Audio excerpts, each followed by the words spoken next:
Hello everyone, welcome back to our channel we the learners. इस video में हम discuss करेंगे complete concept of chapter 6 that is lines and angles along with some examples. तो चलिए शुरू करते हैं। जो भी इम्पोर्टेंट लाइंस है वो मैंने ऑलरेडी हाईलाइट कर दी हैं, ठीक है। और बिल्कुल लाइन टू लाइन एक एक चीज़ को हम डिटेल में पढ़ेंगे, तो बने रहिए वीडियो के लास्ट तक और समझते हैं कंसेप्ट को। लाइंस एंड एंगल्स, तो जाहिर सी बात है इस चैप्टर में हम क्या पढ़ने वाले हैं, लाइंस और एंगल्स के बारे में, ठीक है। ऑलरेडी हमें पता है कि minimum 2 points are required to draw a line. एक लाइन को ड्रॉ करने के लिए मिनिमम कितने पॉइंट्स की रिक्वायरमेंट होती है? 2 पॉइंट्स की। क्लियर। फिर उसके बाद है इस चैप्टर में हम क्या क्या पढ़ेंगे, properties of angles formed when to lines intersect each other. जब दो लाइनें आपस में इंटरसेक्ट करती हैं एक दूसरे को, तो वहां पे जो एंगल्स बनते हैं उनकी प्रॉपर्टीज को हम पढ़ेंगे। Also the properties of angles formed when a line intersects two or more parallel lines at distinct points. दूसरा, जब दो या दो से ज्यादा पैरेलल लाइंस को एक लाइन कट करती है तो वहां पे जो जो एंगल्स बनेंगे उनकी क्या क्या प्रॉपर्टीज होंगी, ठीक है। उन सभी एंगल्स की प्रॉपर्टीज और इन लाइंस, पैरेलल लाइंस के होने से क्या फर्क पड़ा है इन एंगल्स पे। दो लाइन एक दूसरे को इंटरसेक्ट करती है तो तब क्या क्या प्रॉपर्टीज यूज हो रही है एंगल्स की। तो ये सारी चीजें हम पढ़ेंगे इस चैप्टर के अंदर, इसीलिए इस चैप्टर का नाम है लाइंस एंड एंगल्स। क्लियर। अब काफी बच्चों को क्यूरियोसिटी होती है कि सर जो भी हम पढ़ते हैं वो डेली लाइफ में कहाँ यूज होता है। तो आप देख सकते हैं लाइंस एंड एंगल्स का कितना इमेंस यूज है डेली लाइफ में। जैसे कि आपको कोई मॉडल ऑफ हट बनाना है या कोई आर्किटेक्ट है, उसको मल्टी स्टोरी बिल्डिंग का प्लान तैयार करना है, ठीक है। साइंस की अगर बात करें तो जो प्रॉपर्टीज ऑफ लाइट हैं उनको पढ़ने में हमारी मदद करता है। कैसे? With the help of ray diagrams. To study the refraction property of light, light की रिफ्रैक्शन प्रॉपर्टी को पढ़ने में मदद करता है। Clear. To study the net effect of the forces on the body, किसी बॉडी पे नेट इफेक्ट ऑफ फोर्सेस कितना होगा, ओवरऑल फोर्स कितना होगा, तो ये सब चीजें पढ़ने के लिए। दूसरा, to find the height of a tower, या बोल सकते हैं to find the distance of a ship from the lighthouse, किसी लाइट हाउस से शिप का डिस्टेंस पता लगाना है। तो इतना सारे यूजेस हैं इस कंसेप्ट के, ठीक है। तो ये जो चैप्टर है ये आपका रियल लाइफ में इतनी सारी जगह काम आता है। क्लियर। अब एक दो जो ये चीजें मैंने हाईलाइट की हैं कि भाई एक्सियम क्या होता है, रे क्या होती है और लाइन सेगमेंट क्या होता है, इनके बारे में पढ़ लेते हैं। सबसे पहले जानते हैं एक्सियम क्या होता है। एक्सियम का मतलब है कोई भी ऐसा रूल या प्रिंसिपल जिसे ज्यादातर लोग मानते हैं कि वो ट्रू है, सत्य है, ठीक है। अगर मैथ की बात करें तो मैथ में एक ऐसी स्टेटमेंट जिसको एक्सेप्ट किया गया है कि वो बिल्कुल ट्रू है विदाउट प्रूफ, बिना प्रूफ के, उसको प्रूव करने की जरूरत नहीं है, क्योंकि वो अपने आप में सेल्फ एविडेंट है, अपने आप में वो सत्य स्थापित है, ठीक है। तो उसको प्रूव करने की जरूरत नहीं है, तो ऐसी स्टेटमेंट को हम बोलते हैं एक्सियम। क्लियर। अब उसके बाद रेज और लाइन सेगमेंट्स में क्या अंतर है। अब यहाँ देखें, ये इधर भी एरो है और इधर भी, तो इसको बोलेंगे लाइन, जिसको दोनों डायरेक्शंस में एक्सटेंड किया जा सकता है, यानी कि ये इधर भी कितनी बढ़ सकती है और इस डायरेक्शन में भी। फिर एक फिक्स्ड पॉइंट से जब एरो को ले जाया जाता है तो इसको बोलते हैं रे। क्लियर। फिक्स्ड पॉइंट से ले गए तो रे। अब दोनों फिक्स्ड पॉइंट ले लिया हमने, एक ये फिक्स्ड पॉइंट हो गया और एक ये, तो ये हो गया लाइन सेगमेंट, लाइन का एक हिस्सा। तो लाइन रे और लाइन सेगमेंट में क्या अंतर होता है कि लाइन तो दोनों तरफ एक्सटेंड होगी, इधर भी इधर भी। रे सिर्फ एक ही तरफ एक्सटेंड होगी, और लाइन सेगमेंट तो हमने उस लाइन पे, मान लो ये लाइन थी, इस पे एक फिक्स पॉइंट हमने यूज कर लिया, उसको क्या बोलेंगे, लाइन सेगमेंट, ठीक है। ये इसकी जो है प्रॉपर वैल्यू हम यूज करते हैं। क्लियर। बिल्कुल एक एक लाइन को हम समझेंगे, और लाइन टू लाइन में इसलिए करवा रहा हूँ ताकि आपको ये ना लगे कि ये सर पता नहीं कहाँ से करवा रहे हैं। कोई भी एक्स्ट्रा चीज नहीं है, सिर्फ टू द पॉइंट बातें हैं, और जो आपकी एनसीईआरटी में है बिल्कुल उसी को हम क्लियर कर रहे हैं, एक एक लाइन को, line to line, even word to word explanation है ये। क्लियर। नेक्स्ट देखें बेसिक टर्म्स एंड डेफिनेशंस। इस चैप्टर में कुछ एक बेसिक टर्म्स और डेफिनेशंस है, जैसे कि जो ऑलरेडी मैं आपको बता चुका हूँ। अ पार्ट या portion of A line with to and points is called line segment. जैसे ये लाइन थी, ठीक है, अब इसका एक पार्ट ले लिया हमने यहाँ से यहाँ तक, इसको क्या बोलेंगे, लाइन सेगमेंट। यानी कि जिसके दो एंड पॉइंट्स हैं, एक ये हो गया, एक ये हो गया। क्लियर? तो लाइन का वो हिस्सा जिसके दो एंड पॉइंट्स हैं उसको हम क्या बोलेंगे, लाइन सेगमेंट। फिर a part of A line with one and point, जिसका एक एंड पॉइंट है, ये रहा एक एंड पॉइंट, इसको क्या बोला था, ray. Clear? Line segment A B is denoted by A B dash. यहाँ जो ये लाइन सेगमेंट है ए बी, इसको कैसे डिनोट किया जाता है, ए बी के ऊपर bar. Length is denoted by A B, और इसकी लेंथ को कैसे डिनोट किया जाएगा, सिंपली लिख देते हैं ए बी। भाई किसी लाइन सेगमेंट को डिनोट करना है तो ए बी के ऊपर बार, मान लो लाइन सेगमेंट है ए बी, तो ए बी के ऊपर बार। उसकी लेंथ को अगर डिनोट करना है तो ए बी। रे को अगर डिनोट करना है तो रे के लिए क्या हो जाएगा, मान लो आपके पास है रे ए बी, तो उस पे रे का सिंबल आप यहाँ चेक कर सकते हो एनसीईआरटी में भी। ये देखिए,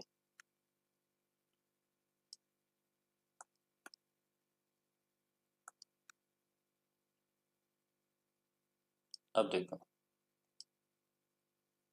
अगर लाइन सेगमेंट को रिप्रेजेंट कर रहे हैं तो सिंपली ऊपर देखो, ए बी के ऊपर सिंपली एक बार आ गया। क्लियर? अगर किसी रे ए बी को डिनोट कर रहे हैं तो ए बी के ऊपर एक एरो आ गया जो रे वाला सिंबल होता है। और अगर किसी लाइन को रिप्रेजेंट कर रहे हैं तो वो दोनों तरफ एक्सटेंड हो सकती है, तो ये लाइन वाला सिंबल यूज हो गया। लेकिन इंपॉर्टेंट बात क्या है कि we will not use these symbols, हम इन सिंबल्स का यूज नहीं करेंगे। और लाइन सेगमेंट हो चाहे चाहे रे हो, चाहे लेंथ हो ए बी, या इवन लाइन हो ए बी, हम उन सभी को एक ही सिंबल से रिप्रेजेंट करेंगे और सिंपली हम क्या लिख देंगे, ए बी। क्या लिख देंगे, A B, without any sign. ठीक है? और कई बार स्मॉल लेटर्स जैसे कि एल एम एन, ये भी यूज होते हैं लाइंस को डिनोट करने के लिए। बोल देते हैं ना कि line L, line M, line L and M are parallel. ठीक है, तो एल एम एन, कई बार ये स्मॉल लेटर्स का भी यूज होता है लाइंस को डिनोट करने के लिए। अब एक इम्पोर्टेंट टर्म है, वो क्या है कि अगर तीन या ज्यादा पॉइंट्स लाई करते हैं एक सेम लाइन पे, किसी एक लाइन पे थ्री और मोर पॉइंट्स, तीन या तीन से ज्यादा पॉइंट्स अगर एक ही लाइन पे लाई करते हैं तो उनको कोलिनियर पॉइंट्स बोलेंगे। अगर लाई नहीं करते हैं तो नॉन कोलिनियर पॉइंट्स। क्लियर? अगर तीन या तीन से ज्यादा एक ही लाइन पे लाई करते हैं पॉइंट्स तो उनको हम क्या बोलेंगे, कोलिनियर पॉइंट्स। अगर लाई नहीं करते तो नॉन कोलिनियर पॉइंट्स। नेक्स्ट जो है एंगल की डेफिनेशन दी गई है। फिर एंगल कैसे बनता है, जब दो रेज ओरिजिनेट होती हैं सेम एंड पॉइंट से। मान लो ये एंड पॉइंट है, ठीक है, यहाँ से एक रे तो ये ओरिजिनेट हुई और एक रे ये गई। तो जब दो रेज ओरिजिनेट होती हैं एक ही एंड पॉइंट से तो तब क्या बनता है, एक एंगल बनता है। तो ये एंगल की डेफिनेशन होगी। जो रेज है एंगल की, इनको आर्म्स बोला जाता है। तो एक आर्म ये होगी, एक आर्म ये होगी। तो जो फिक्स्ड पॉइंट है, जो एंड पॉइंट है, उसको वर्टेक्स बोला जाता है। ये बताया गया इसमें। फिर बात करेंगे acute angle, right angle, obtuse angle, straight angle और रिफ्लेक्स एंगल। ये क्या होते हैं, ये देखें। एक्यूट एंगल, कोई भी ऐसा एंगल जो 0 से बड़ा है लेकिन 90 से छोटा है। 90 का तो यहाँ था ना, तो ये 0 से बड़ा है और 90 से छोटा है, तो उसको बोलेंगे एक्यूट एंगल। राइट एंगल यानी कि जो 90 डिग्री का है एग्जैक्ट। अब 90 से जो बड़ा होगा और 180, 180 यानी कि जो स्ट्रेट लाइन वाला होता है, तो 180 से कम और 90 से बड़ा उसको ऑब्ट्यूज बोलेंगे। ये बिल्कुल सीक्वेंस में दे रखे हैं, एक्यूट 0 एंड 90 के बीच वाले एंगल्स को। अगर 90 का है तो right angle, obtuse greater than 90 less than 180। फिर स्ट्रेट एंगल जो बिल्कुल एक स्ट्रेट लाइन पे है, ये कंप्लीट एंगल हो जाएगा 180 डिग्री का। क्लियर। फिर रिफ्लेक्स एंगल होता है greater than 180 degree less than 360 degree. तो ये अलग अलग तरह के एंगल्स हैं। कई बार आपसे वो पूछ लेता है कि रिफ्लेक्स एंगल बताओ। अब एंगल मान लो ये एंगल है आपके पास, ये पॉइंट हो गया ए ओ बी। अगर वो आपसे एंगल ए ओ बी पूछ रहा है तो उसकी तो वैल्यू होगी ये वाली, ठीक है। लेकिन अगर आपसे वो पूछता है कि reflex angle A O B, तो रिफ्लेक्स का मतलब है ये वाला एंगल यहां से यहां तक, ये। क्लियर। ये और ये कैसे आएगा reflex angle A O B, ये जितना भी एंगल है ये मान लो 40 है। क्लियर। अब रिफ्लेक्स ए ओ बी कैसे आएगा, कंप्लीट एंगल 360। अब मान लो ये 40 है तो रिफ्लेक्स आएगा 360 माइनस 40, 360 माइनस 40, यानी कि किसी भी एंगल का अगर रिफ्लेक्स निकालना तो उसको 360 में से सब्ट्रैक्ट कर दो, तो 360 माइनस 40 कितना हो जाएगा, 320। अब 320 देखो यहाँ लेस देन 360 है, ग्रेटर देन 180 है, तो 320 क्या हो जाएगा, रिफ्लेक्स। क्लियर।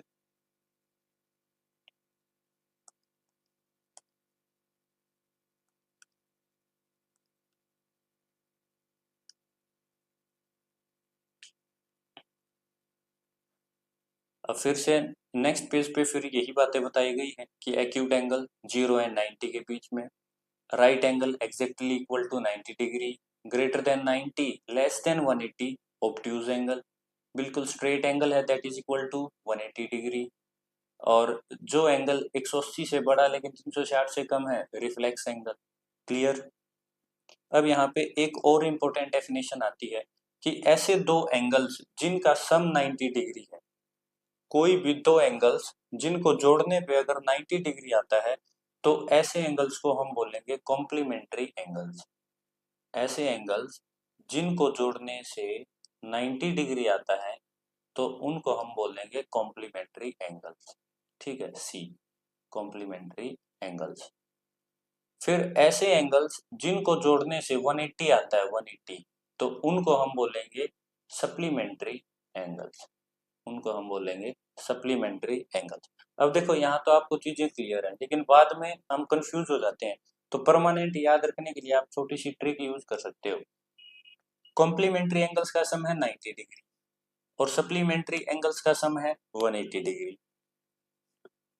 अब कई बार ना बच्चे बाद में कंफ्यूज हो जाते हैं, अब तो मान लो ये चीजें क्लियर है आपको, लेकिन कई बार भूल जाते हैं इस चीज को, फिर कंफ्यूज हो जाते हैं कि अगर सम इतना है तो कौन सा होगा। तो उसके लिए देखो, सी जो है एस से पहले आता है ना, यानी कि ए बी सी, अगर इसका नंबर देखें 1 2 3, तो ये 3 नंबर पे आया, एस बाद में आता है यानी कि एस बड़ा है, सी छोटा है, सी से कॉम्प्लीमेंट्री, एस से सप्लीमेंट्री, यानी कि कॉम्प्लीमेंट्री एंगल्स हमेशा कम होंगे सप्लीमेंट्री एंगल्स। बस इतना सा याद रखो। The two angles are adjacent if they have a common vertex and a common arm and their non-common arm are on different sides of the common arm।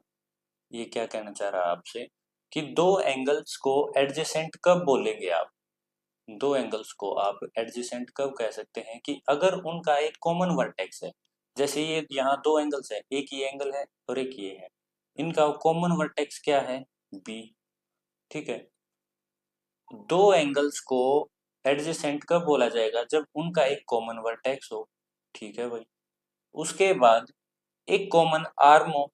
अब यहाँ पे जो कॉमन आर्म है, इस एंगल की बात करें डीबीसी की या बात करें डीबीए की, तो ये जो डीबी है ये क्या है, कॉमन आर्म है।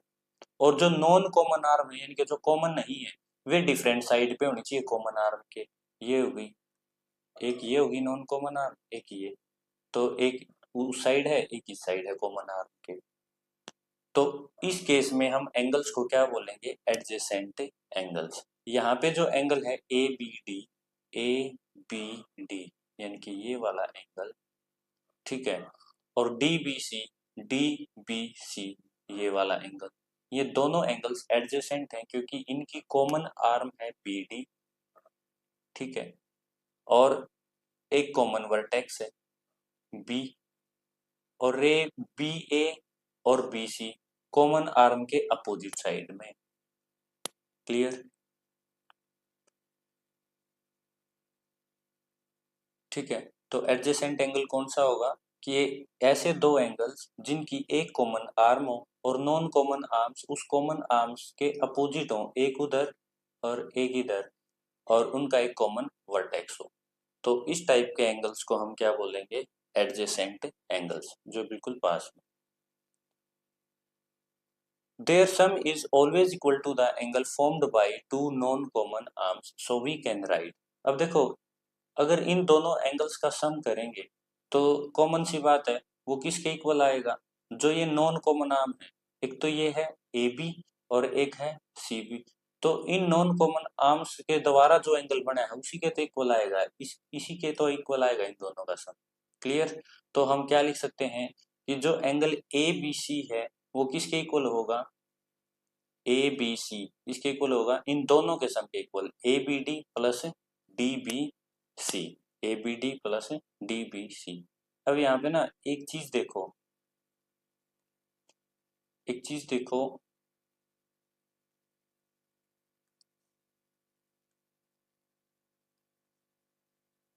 ABD या DBC दोनों के बीच में क्या रहा है? B, ठीक है, यहाँ पे भी क्या आया? B। ऐसे ही इसमें ABC या ABD, ABC की बात करें या ABD की, तो दोनों के बीच में क्या रहा है? B। तो इसका मतलब है कि B पे एंगल बना है, पॉइंट B पे। अगर बोला गया है एंगल ABD यानी कि B पे एंगल बना है, अगर बोला गया है एंगल DBC तो फिर B पे एंगल बना है, अगर बोला जाता है एंगल ACB तो C पे एंगल बना है, ठीक है। तो ये जो बीच में होता है ये वर्टेक्स बताता है कि जिस पे एंगल बना है। क्लियर? फिर उसके बाद जो इम्पोर्टेंट पॉइंट है नोट करने का वो क्या है कि एंगल ABC और ABD, ABC और ABD ये एडजेसेंट एंगल्स नहीं है। क्यों? क्योंकि इनकी जो कॉमन आर्म है BA, इनकी जो कॉमन आर्म है BA, उसके एक ही तरफ ये दोनों लाइंस आ गई, इसकी नॉन कॉमन आर्म एक ही तरफ आ गई, तो एक ही तरफ आ गई तो ये एडजेसेंट एंगल्स नहीं है, क्योंकि नॉन कॉमन आर्म क्या होना चाहिए? कॉमन आर्म के एक उधर और एक इधर, यानी कि दोनों डिफरेंट साइड में होनी चाहिए कॉमन आर्म के। क्लियर? तो इसलिए हम बोलेंगे कि ABC और ABD एडजेसेंट एंगल्स नहीं है। एडजेसेंट एंगल्स कौन से हैं? ABD और DBC, ABD और DBC।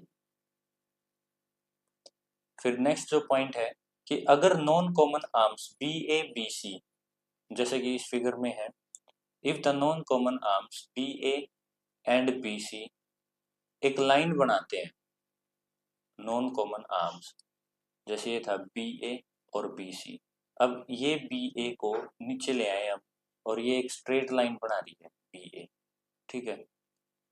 अगर ये एक स्ट्रेट लाइन बनाते हैं तो ABD प्लस DBC इन एंगल्स का नाम अब क्या हो जाएगा?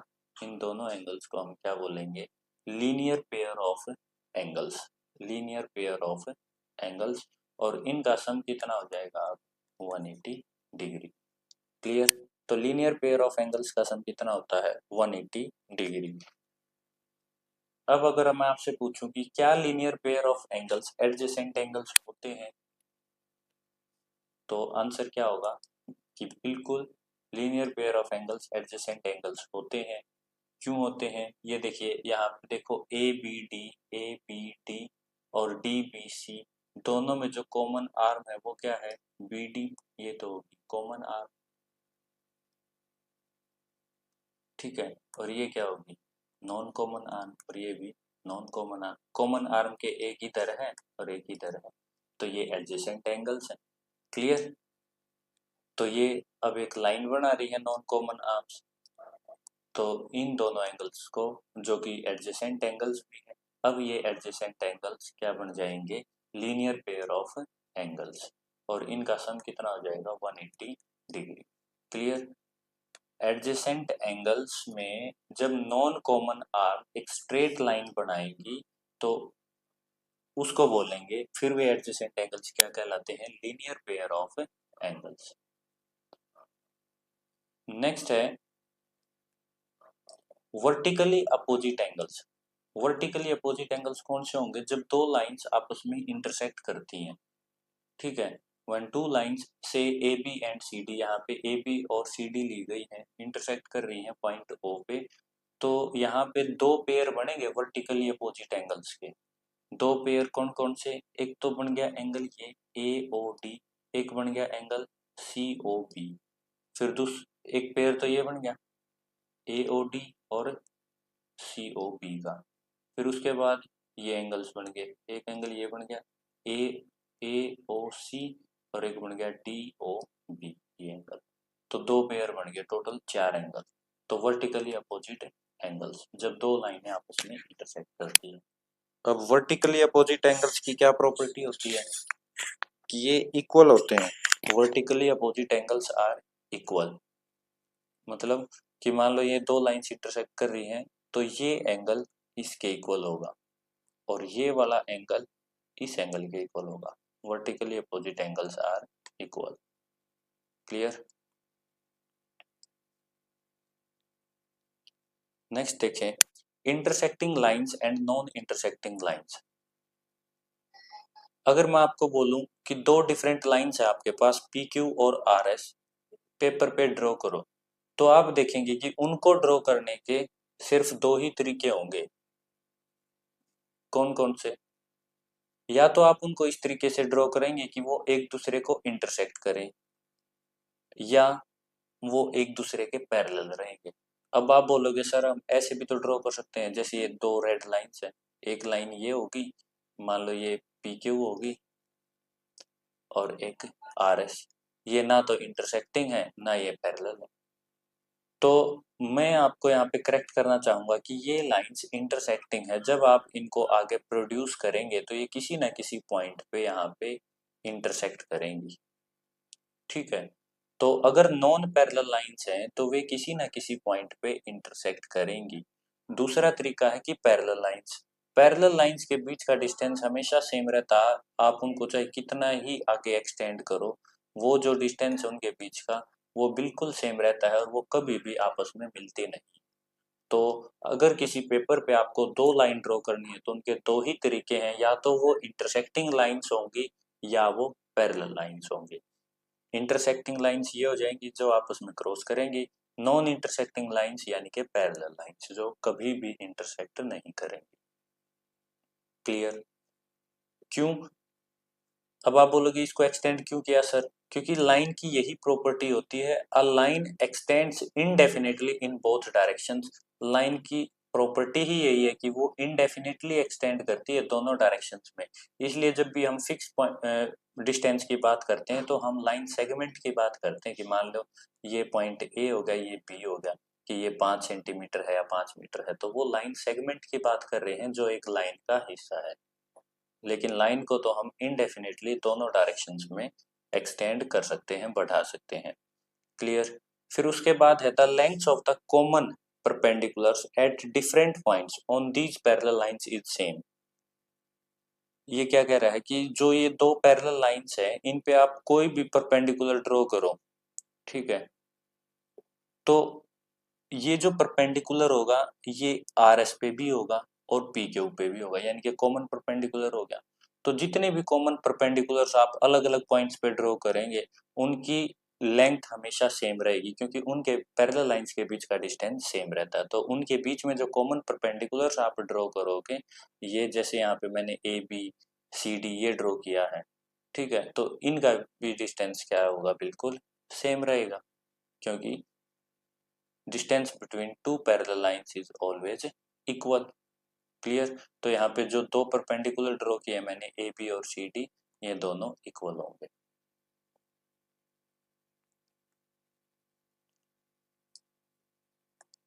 नेक्स्ट जो पॉइंट है, इसमें आपको बताया गया है कि ये जो लीनियर पेयर ऑफ एंगल्स हैं, एंगल ए ओ सी ये वाला angle plus angle B O C ये वाला एंगल, क्या इन दोनों के सम को मैं एंगल ए ओ बी लिख सकता हूँ? इन दोनों के सम को क्या मैं एंगल ए ओ बी लिख सकता हूँ? बिल्कुल लिख सकते हैं। क्यों लिख सकते हैं? क्योंकि ये एडजेसेंट एंगल्स हैं, और एडजेसेंट एंगल्स की अभी अभी हमने क्या प्रॉपर्टी पढ़ी है कि उनकी जो नॉन कॉमन आर्म्स है उसके द्वारा जो एंगल बनाया गया है, यहाँ पे नॉन कॉमन आर्म कौन सी है? ओ ए और ओ बी, कि उनकी जो नॉन कॉमन आर्म्स के द्वारा जो एंगल बनाया जाता है, उन दोनों एंगल्स का सम, एंगल 1 और एंगल 2, उन दोनों एंगल्स का सम उस एंगल के इक्वल होगा जो उनकी नॉन कॉमन आर्म्स बनाती हैं। तो ये एडजेसेंट एंगल्स की अभी अभी हमने प्रॉपर्टी पढ़ी थी। ठीक है, तो इन दोनों का sum angle A O B के इक्वल हो जाएगा। फिर मेजरमेंट अगर एंगल ए ओ बी की देखें तो ये कितनी आई? 180 डिग्री। कितनी आई? 180 डिग्री।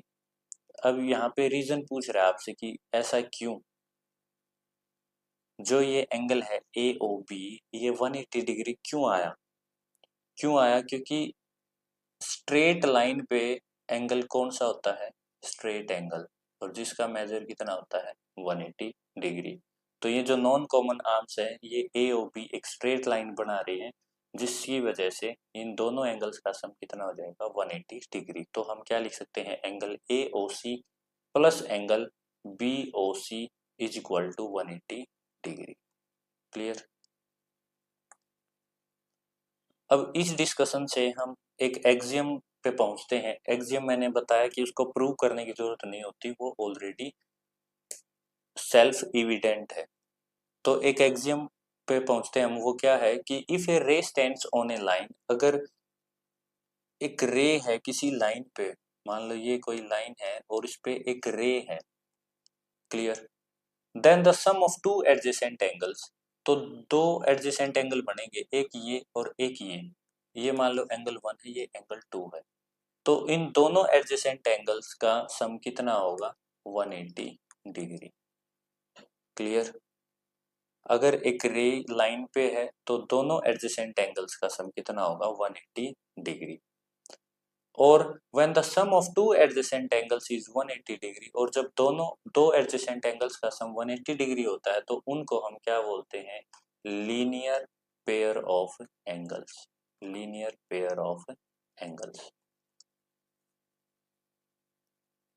अब यहां से देखें, क्या हम एक्सियम, ये जो एक्सियम पढ़ा हमने, क्या इसको दूसरे वे में लिख सकते हैं? भाई बिल्कुल लिख सकते हैं। किस तरीके से? कि अगर दो एडजेसेंट एंगल्स का सम 180 डिग्री है, अगर दो एडजेसेंट एंगल्स का सम 180 डिग्री है, then a ray stands on a line. तो इसका मतलब है एक लाइन पे एक रे खड़ी है। बात तो एक ही है। ये कह रहा है कि फर्स्ट में एक्सियम तो क्या कहा था कि अगर एक लाइन पे if a ray stands on a line, एक लाइन पे अगर एक रे खड़ी है तो उसका मतलब है कि एडजेसेंट एंगल्स का सम 180 डिग्री होगा। अब कह रहा है कि अगर एडजेसेंट एंगल्स का सम 180 है तो इसका मतलब है एक रे खड़ी है लाइन पे। यहाँ पे मैंने ये दोनों पार्ट्स को अंडरलाइन देखो सेम कलर से किया है। If a ray stands on a line then a ray stands on a line, sum of two adjacent angles 180 degree, the sum of adjacent angles 180 degree. तो कहने का मतलब है ये इसका रिवर्स हो गया एक्सियम का। क्लियर? तो इसको क्या बोलेंगे कि अगर एक रे लाइन पे है तो एडजेसेंट एंगल्स का सम 180 होगा, या बोल सकते हैं अगर एडजेसेंट एंगल्स का सम 180 है that means A ray stands on a line. ठीक है, तो एक्सियम जो 6.1 है और उससे जो हमने स्टेटमेंट निकाली are in a sense the reverse of each other, तो ये इनमें क्या सेंस बन रही है? एक दूसरे का रिवर्स है। तो we call each as converse of the other, तो हम इन एक दूसरे को, ये एक्सियम और ये जो स्टेटमेंट ए है और ये जो एक्सियम है, हम इनको क्या बोलेंगे? Converse of each other. क्या बोल देंगे इनको? कन्वर्स ऑफ द अदर, एक दूसरे के कन्वर्स हैं। We don't know whether the statement A is true और नॉट, लेट्स चेक। अच्छा भाई, हमने इसका कन्वर्स तो बोल दिया, लेकिन इस चीज को वेरीफाई कैसे करें कि जो ये स्टेटमेंट ए है ये ट्रू है या नहीं है। तो चलिए इसको भी वेरीफाई करते हैं। तो इसको वेरीफाई करने के लिए क्या किया, draw adjacent angles of different measures, अलग अलग मेजर के एडजेसेंट एंगल्स बनाए गए। कोई 30-60 का बना दिया, कोई 60-80 का, तो अलग अलग मेजरमेंट के एंगल्स हमने बनाए। फिर जो रूलर है स्केल को रखा हमने along one of the non common arms, ठीक है, यहाँ पे स्केल को रख रख के फिर जो नॉन कॉमन आर्म है उसके अलोंग इसको रख के फिर मेजर किया, ठीक है। Does the other non common arm also lie along the ruler, क्या जो दूसरी नॉन कॉमन आर्म है क्या वो भी रूलर के साथ आई है। तो इस केस में मान लो यहाँ पे अगर हम स्केल रख रहे हैं, ये स्केल रखा, तो दूसरी नॉन कॉमन आर्म तो ऊपर चली गई, इसके साथ नहीं आई। यहाँ पे अगर स्केल रखा तो फिर से नॉन कॉमन आर्म दूर है, फिर से इस अलोंग द रूलर नहीं आई। थर्ड केस में एक इसके अलोंग जब हमने रखा तो दूसरी नॉन कॉमन आर्म भी इसी के अलोंग आई, ठीक है। फोर्थ केस में यहाँ पे स्केल रखा तो नॉन कॉमन आर्म दूर चली गई। तो सिर्फ एक ही ऐसा केस था जिसमें नॉन कॉमन आर्म आई है अलोंग द रूलर, और जब उसको मेजर किया गया, ये जो थर्ड केस है, जब इसको मेजर किया गया तो अब देखो 125 और 55, इन दोनों का सम कितना आया, 180, 5 5 10 7 8 180 डिग्री। तो यानी कि जो ये कन्वर्स है ये बिल्कुल ट्रू है, जो ये स्टेटमेंट हमने निकाली एक्सियम से ये बिल्कुल ट्रू है, क्योंकि ऐसा सिर्फ एक ही केस में मिला।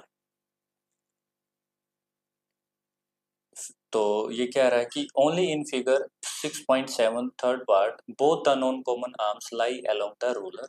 भाई थर्ड पार्ट में इन दोनों नॉन कॉमन आर्म्स रूलर के अलोंग आई, यानी कि जो ए ओ बी है वे लाई करते हैं एक ही लाइन पे।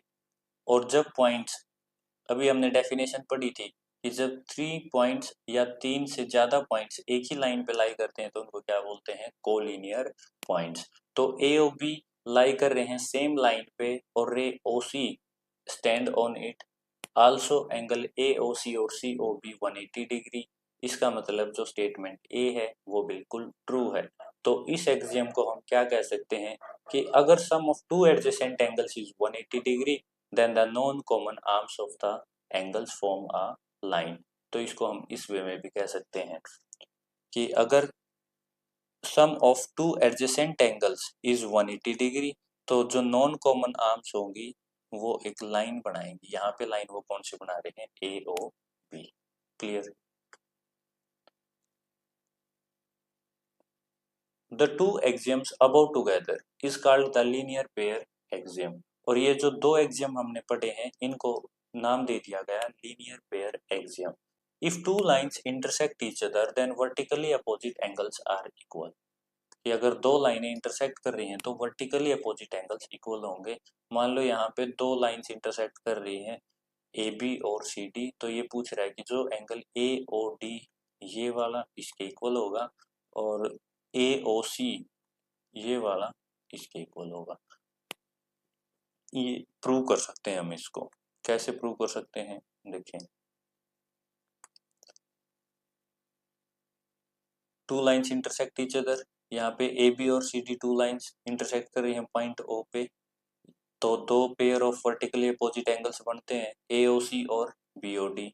ए ओ सी और बी ओ डी एक तो पेयर ये बन गया, और दूसरा ए ओ डी और बी ओ सी एक पेयर ये बन गया। तो दो पेयर बनते हैं, इनको प्रूव करना है। किसी भी एक को प्रूव कर सकते हैं, बाद में हम क्या लिख देंगे, similarly another pair can also be proved. अब इस थ्योरम को हम कैसे प्रूव कर सकते हैं, with the help of linear pair axioms. Linear pair axiom की सहायता से हम इसको आसानी से प्रूव कर सकते हैं। कैसे प्रूव कर सकते हैं इस थ्योरम को, देखें। Ray O A stands on line C D, line use की हमने सी डी और हमने बोला कि इस पे एक रे है ओ ए, ठीक है। लाइन कौन सी यूज की हमने, सी डी, और इस पे एक रे है ओ ए। ये therefore angle AOC plus AOD, अगर एक लाइन है और उस पे एक रे है तो दोनों एडजेसेंट एंगल्स का सम कितना होगा 180 डिग्री। ये कौन कहता है लीनियर पेयर एक्सियम। कौन कहता है ये लीनियर पेयर एक्सियम। कौन सा axiom first axiom. If a ray stands on a line then sum of two adjacent angles so formed is 180 degree.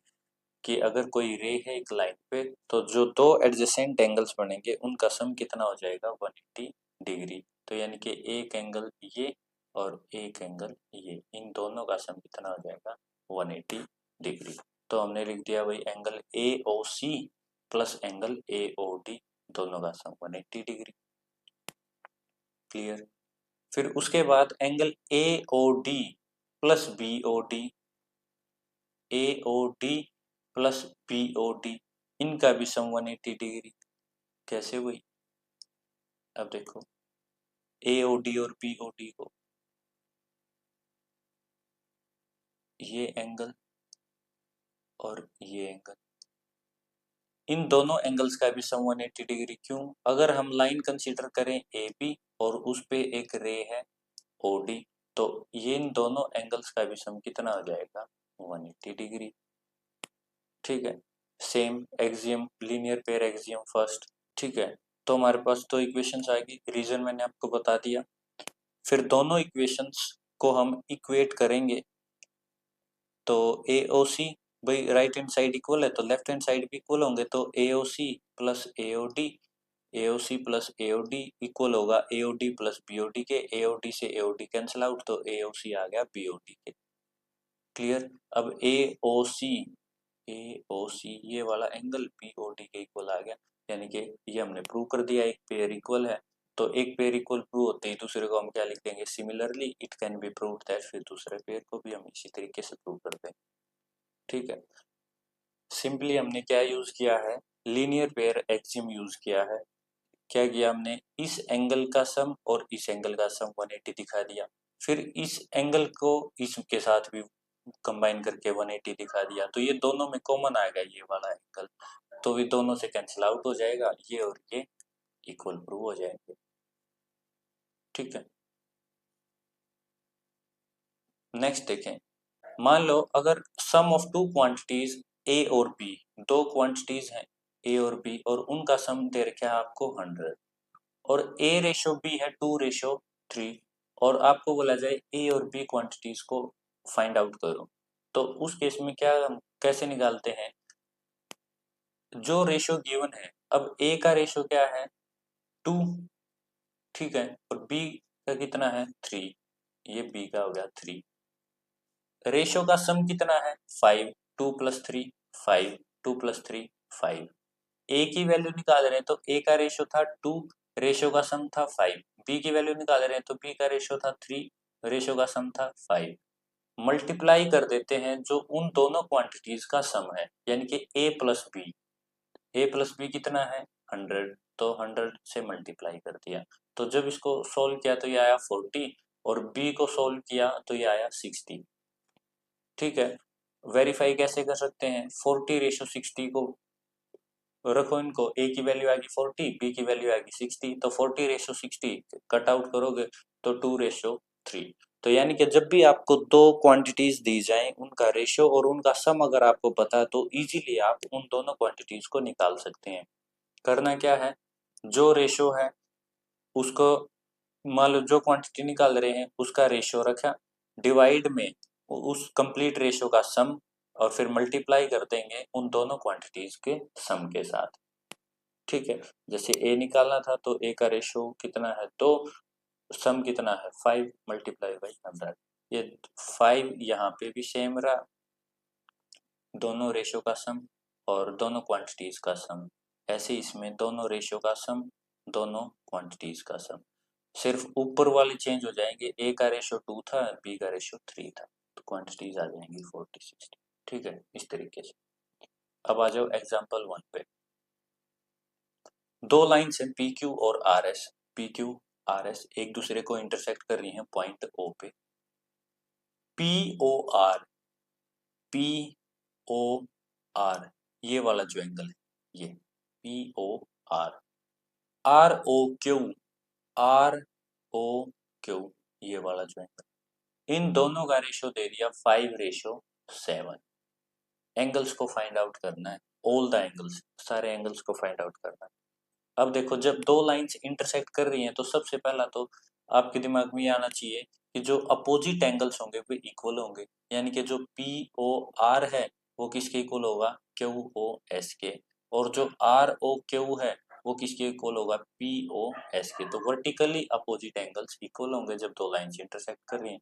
तो हमें सिर्फ दो एंगल्स निकालने की जरूरत है, बाकी दो उनके अपोजिट वाले इक्वल हो जाएंगे, सेम वैल्यू होगी उनकी। अब यहाँ देखें POR और ROQ, POR, ROQ, इन दोनों एंगल्स का सम कितना होगा, 180 डिग्री, क्योंकि ये कैसे हैं, लीनियर पेयर, क्योंकि PQ एक स्ट्रेट लाइन है, PQ क्या है, एक स्ट्रेट लाइन है, और स्ट्रेट लाइन पे OR एक रे है, तो दोनों एडजेसेंट एंगल्स का सम कितना होगा, 180 degree, linear pair of angles. तो इन दोनों का सम 180 डिग्री। जैसे यहाँ तक क्वांटिटीज का सम कितना था, 100, अब यहाँ पे क्वांटिटीज दोनों का सम कितना है, 180 डिग्री। फिर इन एंगल्स का रेशियो है 5:7। तो इन एंगल्स को कैसे निकाल सकते हैं, एंगल PQR का रेशियो कितना गिवन है, 5, रेशियो का सम 5 + 7 12, और दोनों क्वांटिटीज का सम, दोनों एंगल्स का सम कितना है, 180 डिग्री। ठीक है, तो ये आ गया 75 डिग्री। ऐसे ही ROQ के लिए सम कितना है, रेशो कितना है, 7, तो ये लिख दिया 7। फिर नीचे लिखेंगे सम ऑफ रेशोज, रेशोज का सम कितना है, 5 + 7 12, और फिर दोनों एंगल्स का सम कितना है, 180 डिग्री, मल्टीप्लाई कर दिया। ऐसे ही इसमें 12 और ये 180 डिग्री। ठीक है, PQR का रेशो 5 था, ये इसका 7 था, वैल्यूज निकलेगी 75 और 105, कैंसिल आउट करके ये वैल्यूज आ जाएंगी। ठीक है, अब दो एंगल्स हमारे पास आ गए, POR आ गया 75, तो इसके सामने वाला भी कितना हो जाएगा, 75, वर्टिकली अपोजिट एंगल्स। फिर ROQ ये आ गया 105, तो ये भी कितना हो जाएगा, 105। ठीक है, तो सारे एंगल्स हमारे पास आ गए। एक तरीका तो होता है रेशियो निकालने का ये, दूसरा तरीका क्या है, आप इस क्वेश्चन को कैसे सिंप्लीफाई कर सकते हो कि जब भी आपको एंगल्स गिवन है तो आप उन दोनों का एक कॉमन रेशियो मान लें। Let the common ratio between angle POR and angle ROQ be x. भाई अगर रेशियो में दो क्वांटिटीज हैं तो उनके बीच में कुछ ना कुछ कॉमन जरूर होगा, उस कॉमन रेशियो को हमने मान लिया x। तो अब वैल्यूज आ जाएंगी, therefore angle POR is equal to 5x and angle ROQ is equal to 7x। अब रेशियो हट जाएगा और इनकी वैल्यूज आएगी 5x और 7x।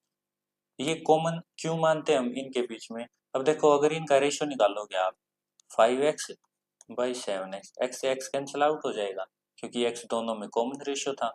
ठीक है, तो ये कैंसिल आउट हो गया, तो रेशियो कितना आया, 5/7, या बोल सकते हैं 5:7, और ये गिवन था 5:7, तो हम एक कॉमन रेशियो मान लेते हैं। ठीक है, हमारे पास फिर एग्जैक्ट वैल्यूज आ जाती हैं।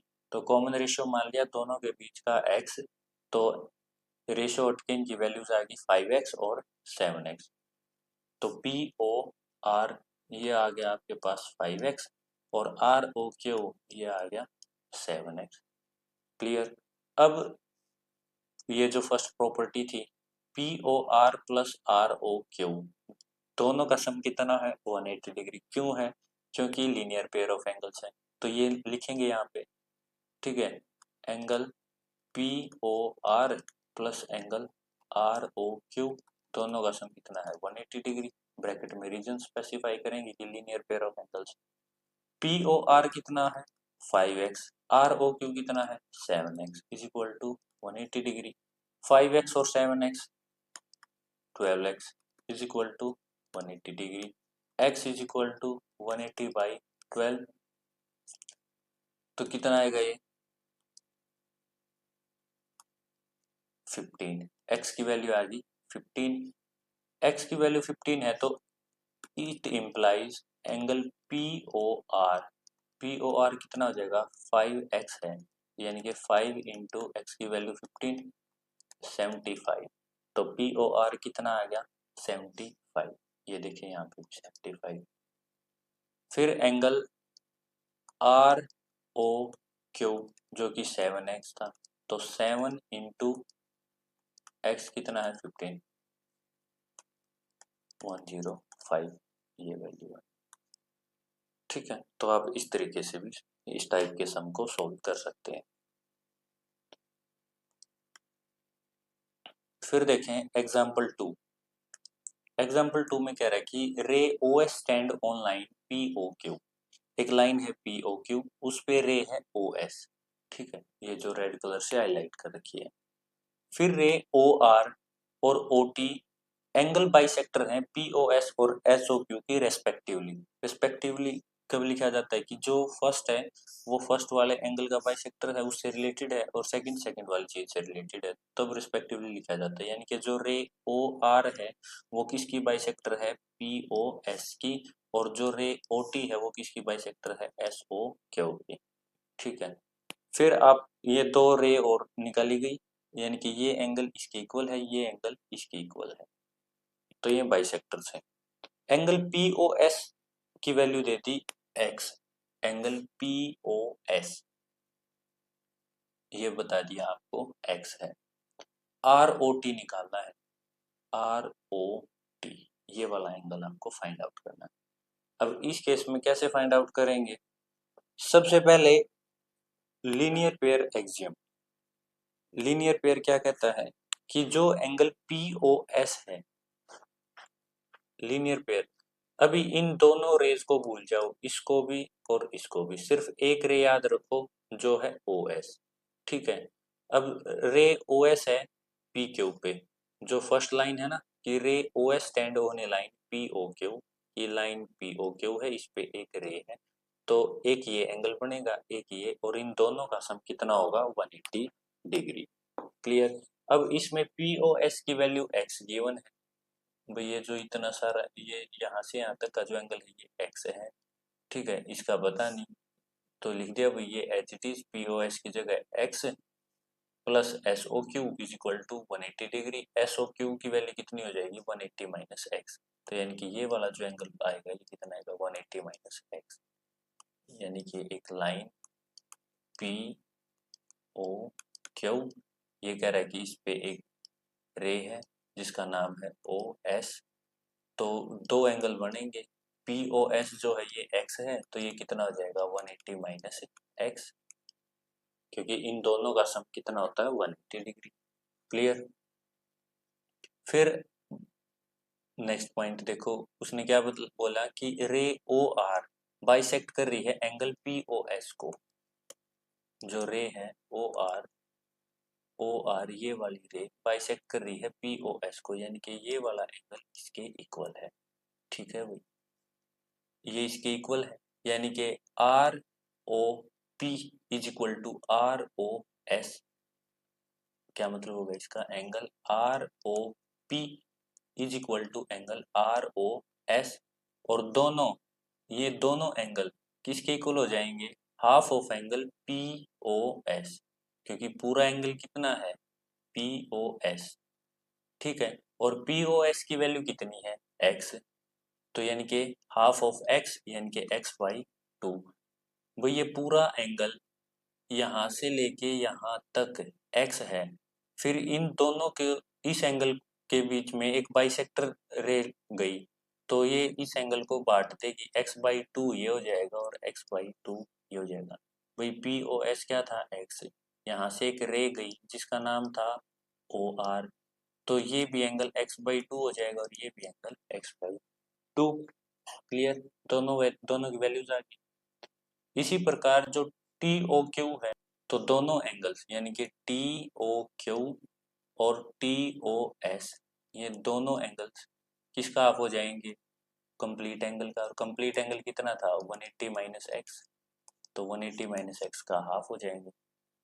ठीक है, तो हाफ ऑफ 180 माइनस एक्स, अब इसको जब ओपन किया तो 2 दोनों पे चलेगा, यानी कि 180 बाई 2 माइनस एक्स बाई 2,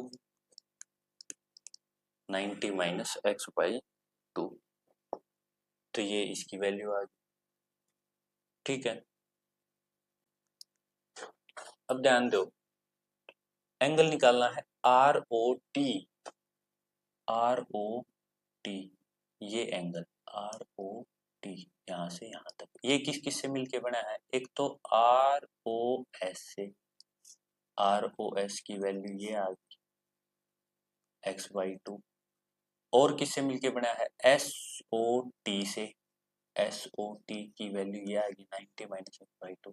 अगर इन दोनों को जोड़ दो तो इसकी वैल्यू आ जाएगी, बिल्कुल आ जाएगी, तो ऐड कर दो एक्स बाई 2 प्लस दूसरे की वैल्यू कितनी है 90 माइनस एक्स बाई 2, दोनों को ऐड कर दो भाई, एक वैल्यू ये थी और एक 90 माइनस एक्स माइनस 2, तो करो इसको simplify, x by 2 plus 90 minus x by 2, x by 2 से एक्स बाई 2 कैंसिल, तो ये आ गया 90, hence angle R O T is equal to 90 degree. Clear?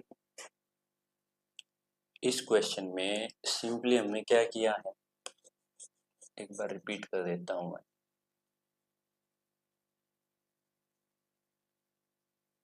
जो जो चीजें गिवन थी सिर्फ वही यूज की हम, जो जो चीजें आपको गिवन थी। देखो, सबसे पहले ये कह रहा था कि एक लाइन है पी ओ क्यू, ठीक है भाई, ये पी, ये ओ और ये क्यू, कि इस पे एक रे है ओ एस, ओ एस, ये रे आ गई इस पे ओ एस, सिर्फ यहीं तक था।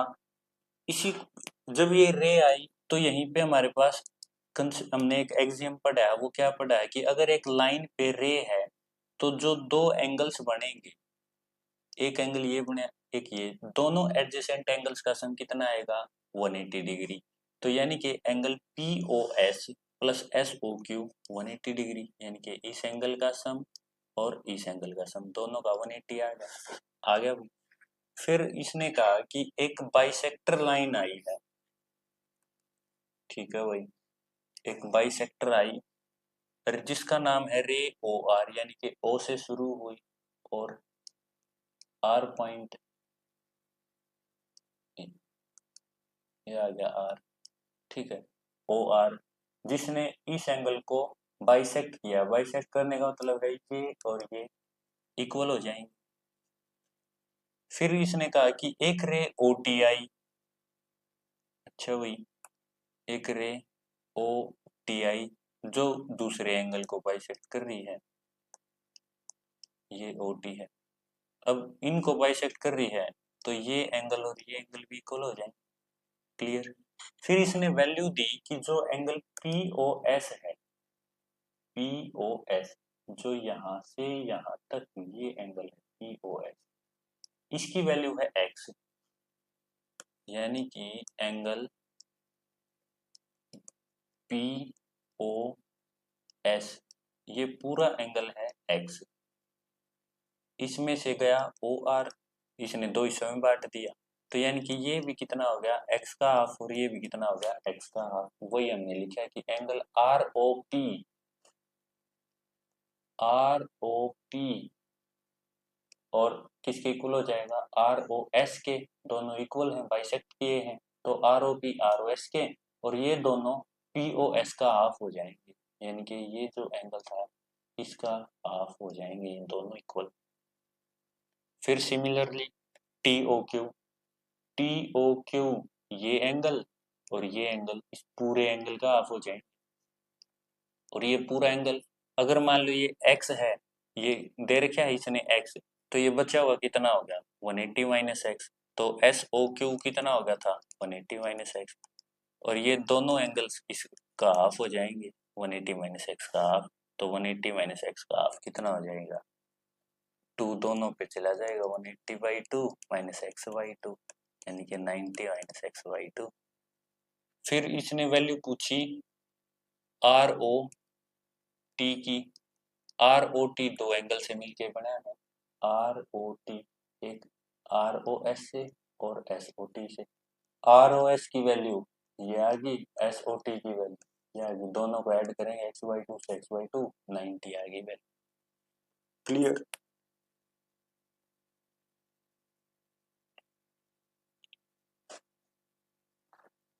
ये देखो ये आ गई 90। ठीक है।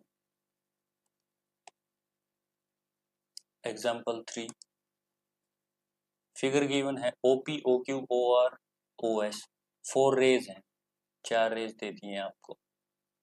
प्रूव करना है कि एंगल POQ ये एंगल प्लस एंगल QOR, इसके प्लस में ये एंगल प्लस एंगल SOR, ठीक है भाई, प्लस एंगल POS ये एंगल, इन सभी एंगल्स का सम 360 डिग्री है, ये प्रूव करना है। ठीक है भाई, प्रूव कर देंगे। अब इसके लिए सिंपली क्या करना है, एक कंस्ट्रक्शन की हमने, वो कंस्ट्रक्शन क्या है, ये वाली OT। तो किसी भी एक रे को आप आगे प्रोड्यूस कर सकते हो, किसी भी एक रे को, चाहे वो आप OP यूज करें, OQ, OR, OS, किसी को भी। यहाँ पे हमने प्रोड्यूस कर दिया OQ को, तो ये मेन कंस्ट्रक्शन है इसमें। लेट अस प्रोड्यूस रे OQ backwards two point T, और इस तरीके से कि लाइन TOQ एक लाइन बन जाए। तो ये प्रोड्यूस कर दिया गया है इसको, OQ को पॉइंट T तक, यहाँ तक, ताकि TOQ ये एक लाइन बन जाए। ठीक है, ये प्रोड्यूस कर दिया गया। ऐसा क्यों किया? ऐसा इसलिए किया क्योंकि हमें पता है कि जब एक स्ट्रेट लाइन पे दो एडजेसेंट एंगल बनेंगे तो उनका सम कितना आएगा, 180 डिग्री। तो अब देखो एंगल TOP ये एंगल प्लस एंगल POQ ये एंगल, दोनों का sum 180 degree, linear pair axis. Clear? इसी प्रकार जो रे OS है, OS ये BC लाइन पे है, रे OS इसी पे है, तो एंगल ये और ये पूरा एंगल, इनका भी सम कितना होगा, 180 डिग्री। ठीक है भाई, ये भी तो इसी, मान लो ये कंप्लीट लाइन है, ये इस पे ये रे है, ये भी तो इसी पे है, तो इस एंगल का सम और इस पूरे एंगल का सम, इसका भी कितना होगा, 180 डिग्री। तो ये कितना है, TOS और SOQ। फिर देखा भाई SOQ जो है वो दो एंगल से मिलके बना है, यहाँ से एक रे और जा रही है। ठीक है, तो SOQ दो एंगल से मिलके बना है, कौन कौन से, SOR से और ROQ से, इन दो एंगल से मिलके पूरा SOQ बना है। ठीक है भाई, तो पहले तो ये लिख देंगे हम, TOP POQ 180 डिग्री हो गया। इसी प्रकार रे OS इस लाइन पे है, तो इस लाइन पे है तो TOS और SOQ 180 डिग्री। SOQ की वैल्यू किसके इक्वल है, इन दो एंगल्स के सम के इक्वल, SOR और QOR के इक्वल। तो SOQ की जगह इन दोनों एंगल्स को लिख देंगे, ये लिख दिया SOQ की जगह। तो TOS और इन एंगल्स का सम, TOS और इन तीनों एंगल्स का सम भी कितना हो जाएगा, कंप्लीट 180 डिग्री, क्योंकि ये BC लाइन पे है तो ये 180 डिग्री हो गया। क्लियर? फिर 1 और 3, इन तीनों, इस इक्वेशन को और इसको ऐड कर दो, ऐड कर दो तो ये देखो TOP POQ plus TOS SOR ये होगा 360 डिग्री, सभी का सम। लेकिन प्रूव क्या करना था, POQ QOR। अब देखो यहाँ पे जो TOP है, अब ध्यान देखो, TOP ये वाला एंगल और P और TOS यानी कि TOP ये और TOS और ये, इन दोनों, ये दोनों क्या बन जाएंगे, POS क्या बन जाएंगे, ये पी ओ एस। तो इन दोनों की जगह मैं क्या लिख सकता हूँ, पी ओ एस, बाकी as it is P O Q, S O R, Q O R, sum. तो ये 60 डिग्री। क्लियर। तो इस एग्जाम्पल में हमने सिंपली क्या किया है, ये मेन स्टेप था कि एक रे, किसी भी रे को आप आगे प्रोड्यूस करो, ठीक है, उस रे पे फिर जो एंगल्स होंगे उनका सम कितना होगा 180 डिग्री, यानी कि इस पे ये एक स्ट्रेट लाइन बन गई टी ओ क्यू, इस पे ये रे है, तो इस एंगल का और इस एंगल का सम कितना होगा 180 डिग्री। इसी प्रकार ये एक रे ओ एस भी है, तो इस एंगल का और इस कंप्लीट एंगल का सम 180 डिग्री, लेकिन ये कंप्लीट एंगल इन दो से मिलके बना है, तो इन दोनों एंगल्स के इक्वल रख देंगे हम। तो एस ओ क्यू था, ये एस ओ क्यू को हम क्या लिख सकते हैं, S O R plus Q O R, लिख दिया 180 डिग्री। दोनों इक्वेशंस को ऐड किया, ऐड करने के बाद वो ये टी ओ पी जो कंस्ट्रक्शन से आया था, टी ओ पी और टी ओ एस, इन दोनों का सम पी ओ एस है, इसको पी ओ एस के इक्वल पुट किया, तीन एंगल हमारे पास ऑलरेडी थे ही, तो ये आ गया चारों एंगल्स का सम 360 डिग्री। तो यहाँ से क्या पता चला कि किसी पॉइंट के अराउंड जो एंगल्स होंगे उन सभी का सम कितना है 360 डिग्री। और यहाँ पे एक और इम्पोर्टेंट कंसेप्ट कि अगर एक रे,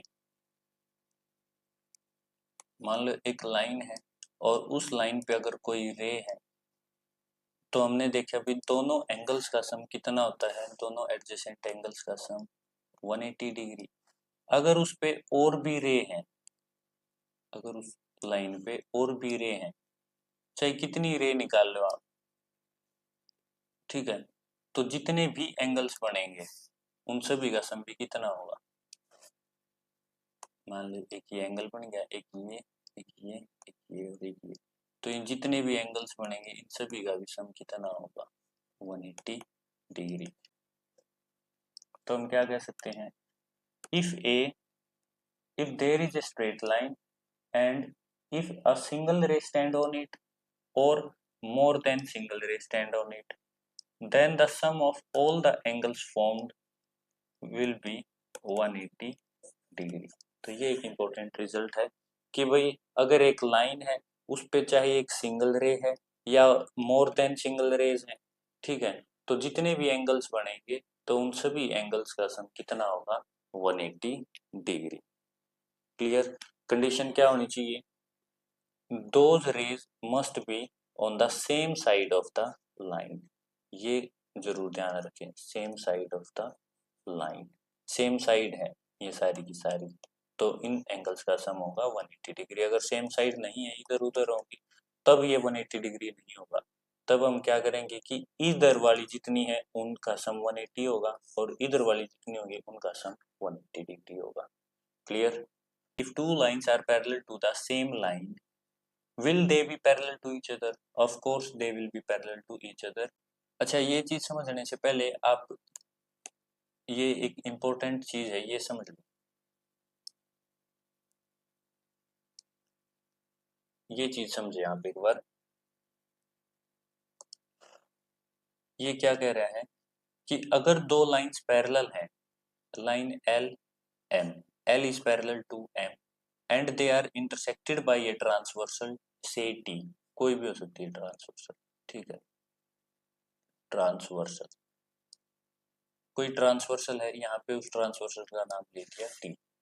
तो अगर कोई दो लाइंस पैरेलल हैं और उनको इंटरसेक्ट किया जाता है किसी ट्रांसवर्सल के द्वारा अलग अलग पॉइंट्स पे, एक पॉइंट ये हो गया, एक पॉइंट ये हो गया, अब यहाँ पे जो एंगल्स बनेंगे उनके बीच में क्या रिलेशन है, if two parallel lines are intersected by a transversal then जो कोरस्पोंडिंग एंगल्स होंगे वे इक्वल होंगे। अब बात आती है कोरस्पोंडिंग एंगल्स कौन से होंगे, कोरस्पोंडिंग एंगल्स मतलब जो एक दूसरे से संबंधित एंगल्स है, जैसे एंगल 1 की पोजीशन देखो, फर्स्ट जो लाइन है उसके ऊपर है और ट्रांसवर्सल के इधर है। इसी प्रकार जो एंगल 5 है, पैरेलल लाइन एम के ऊपर है और ट्रांसवर्सल से इधर है, तो ये एक दूसरे के कोरस्पोंडिंग है। तो एंगल 1 5 के कोरस्पोंडिंग है, 2 6 के कोरस्पोंडिंग है, 3 7 के कोरस्पोंडिंग है, 4 एंगल 8 के कोरस्पोंडिंग है। तो जो जितने कोरस्पोंडिंग एंगल्स है वे सारे के सारे क्या होंगे, इक्वल होंगे एक दूसरे के। तो 1 5 के इक्वल बनेगा, 2 6 के इक्वल, 3 7 के और 4 8 के इक्वल बनेगा। फिर अल्टरनेट इंटीरियर एंगल्स, पहले बात कर लेते हैं इंटीरियर एंगल्स कौन कौन से हैं। इंटीरियर एंगल्स जो अंदर की तरफ है कौन कौन से हैं, एक एंगल 2 है, एक 3 है, एक 5 है और एक 8 है। ये 4 एंगल्स कौन से हैं, इंटीरियर एंगल्स। ठीक है, अब अल्टरनेट कौन कौन से होंगे, अल्टरनेट मतलब एक ट्रांसवर्सल के उधर और एक इधर, तो कौन कौन से हैं, एक तो हो गया एंगल 2 और एक हो गया एंगल 8, है दोनों इंटीरियर लेकिन अल्टरनेट है, एक उधर है एक इधर है। इसी प्रकार एक एंगल हो गया 3 और एक हो गया एंगल 5, तो ये जो अल्टरनेट एंगल्स होंगे ये भी इक्वल होंगे, यानी कि एंगल 2 इक्वल होगा एंगल 8 के, एंगल 3 इक्वल होगा एंगल 5 के। तो ये था अल्टरनेट इंटीरियर एंगल्स। अब बात कर लेते हैं एक्सटीरियर एंगल्स, यानी कि जो बाहर की तरफ है, एक एंगल 7 है, एक एंगल 6 है, इसी प्रकार एक एंगल 1 है और एक एंगल 4 है, ये एक्सटीरियर एंगल्स है। अब इनमें अल्टरनेट कौन कौन सा है, एंगल 1 अल्टरनेट है एंगल 7 के, तो ये इक्वल होंगे, एंगल 4 अल्टरनेट है एंगल 6 के, तो ये भी इक्वल होंगे। क्लियर, तो अल्टरनेट एक्सटीरियर एंगल्स की बात करें या अल्टरनेट इंटीरियर एंगल्स की, तो ये भी क्या होंगे, इक्वल होंगे। फिर वर्टिकल एंगल्स या vertically opposite angles, vertically opposite angles कौन कौन से बनेंगे, यहाँ पे 2 4 इक्वल होंगे, 1 3 इक्वल होंगे। सिमिलरली एंगल 5 एंगल 7 के इक्वल है, वर्टिकली अपोजिट एंगल है, एंगल 6 एंगल 8 के वर्टिकली है, तो ये एंगल्स भी इक्वल होंगे। क्लियर, तो alternate angle vertically opposite angles भी क्या होंगे, इक्वल होंगे।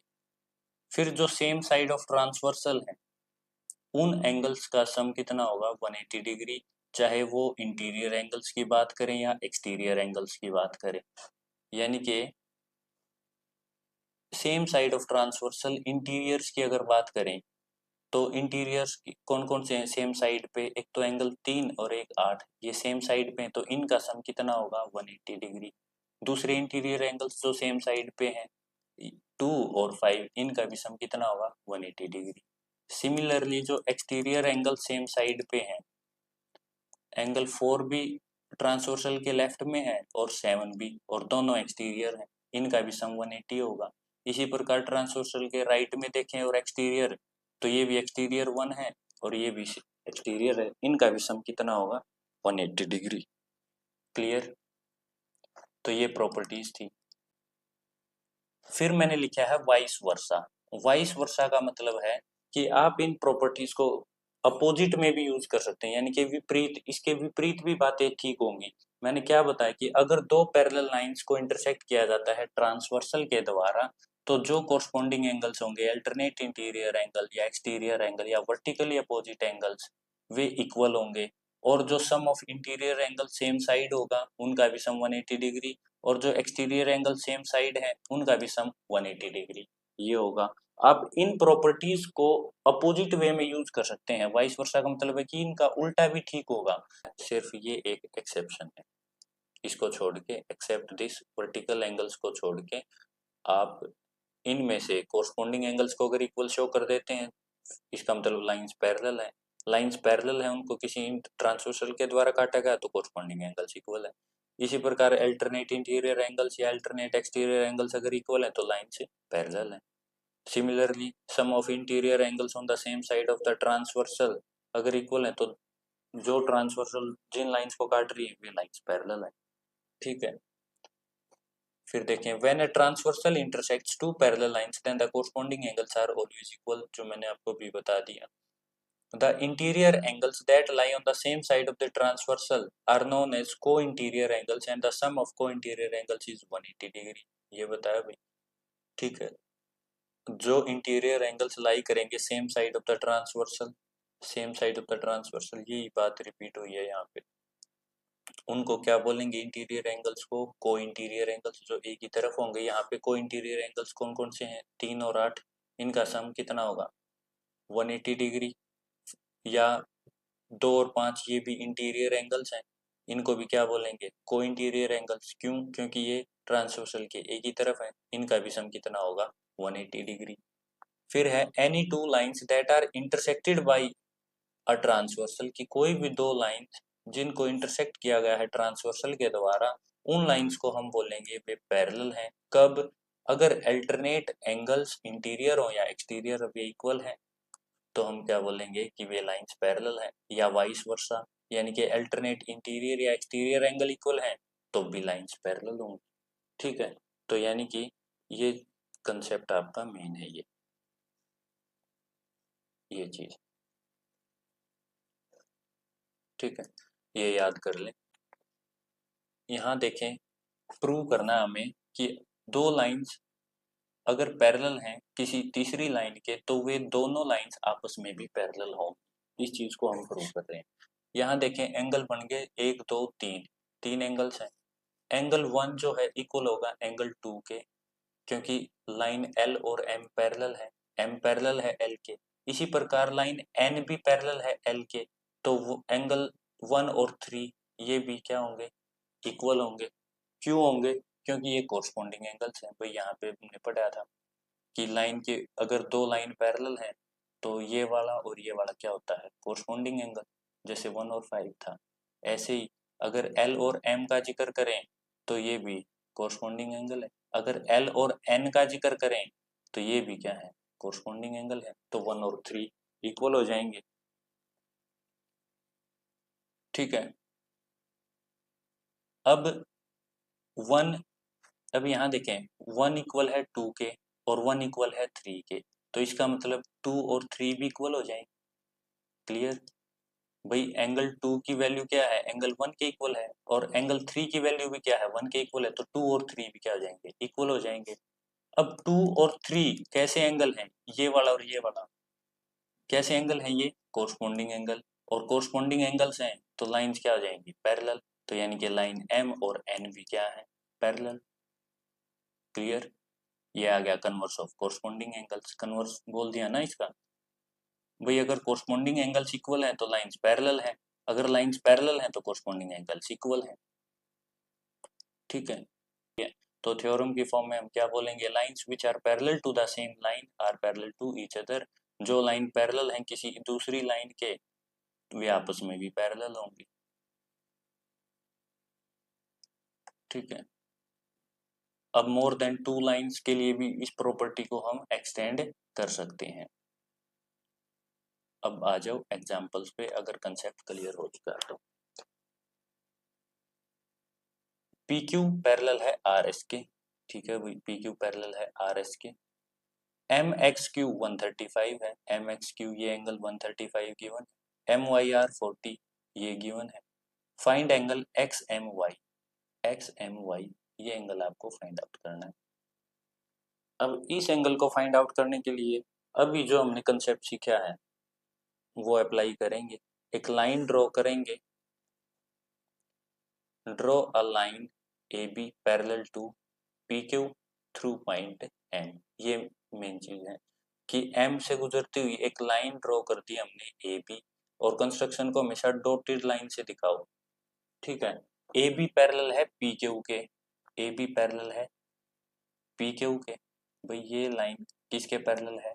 पी क्यू के। और पी क्यू पैरेलल था आर एस के, ये पी क्यू आर एस के पैरेलल है, तो ये तीनों लाइंस क्या हो जाएंगे? आपस में पैरेलल। क्लियर? यही तो अभी हमने सीखा है। तो ये तीनों लाइन एक दूसरे के क्या हो गई? पैरेलल। अब पैरेलल होगी तो क्वेश्चन में कुछ बचा ही नहीं। सिर्फ अगर आपने ये याद कर लिया ना जो कंसेप्ट अभी समझाया, तो अब सारे क्वेश्चन आसानी से हो जाएंगे। अब देखो ये लाइन पैरेलल है, ये पैरेलल है।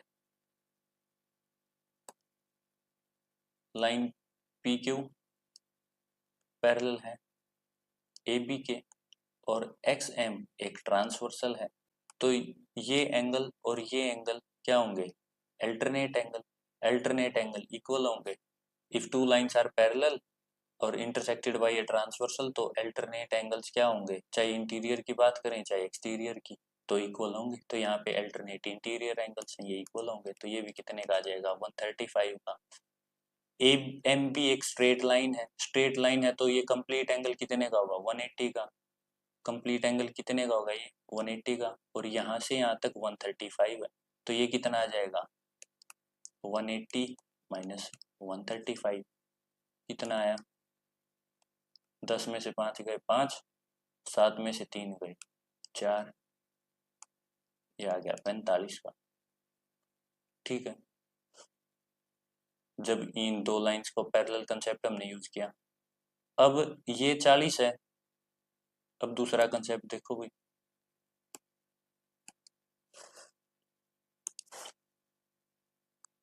ये लाइन इस लाइन के भी पैरेलल है और ये एक ट्रांसवर्सल है।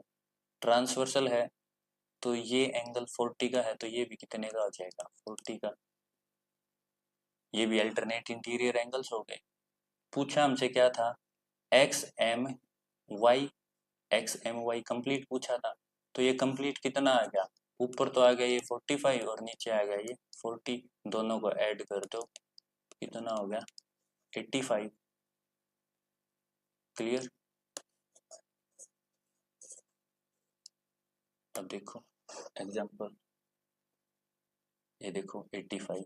ठीक है, कैसे किया, वही भाई, अगर एक लाइन पैरेलल खींच दी हमने एक लाइन के, ये दोनों लाइन आपस में पैरेलल थी तो तीसरी लाइन के भी पैरेलल हो जाएंगी।